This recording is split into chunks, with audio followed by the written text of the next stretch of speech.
طيب خلينا بقى نرجع تاني الفيديوهات. ممكن تاكل ايه ب 100 جنيه بس المره دي بقى في محمد نجيب. السلام عليكم. بصي عايز واحد سندوتش شاورما فراخ اللي هو ب 50. اللذيذ بقى ان انا وانا مستني السندوتش ان هو يتعمل لقيت عربيه بطاطا واقفه في الشارع، فانا شايف ان دي هتبقى التحليه المثاليه النهارده. اداني كميه مهوله يا جدعان ب 10 جنيه، وبص محطوطه في طبق ومعلقه وبتاع. فيلا بينا بقى نروح نستلم السندوتش نشوف بقى نشرب ايه، لان احنا بص معانا فلوس كتير، يعني معانا 40 جنيه بحاله. ماشي شكرا. عايز واحد صوبيا مانجا. ماشي تسلم. السلام عليكم، فرصه سعيده. كده يا جدعان جبنا كمان المشروب بسعر 25 جنيه ولسه متبقي معانا 15 جنيه بحالهم، فانا عارف بقى هصرفهم في ايه. عايز رغيف كبده. تعالوا بقى اوريكم انا جبت ايه. يا نهار ابيض.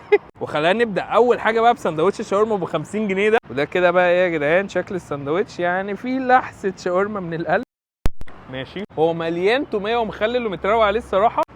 الصوبيا مانجا بتاعت حسن فظيع، وبالنسبه للسندوتش نفسه فالصراحه هو مليان.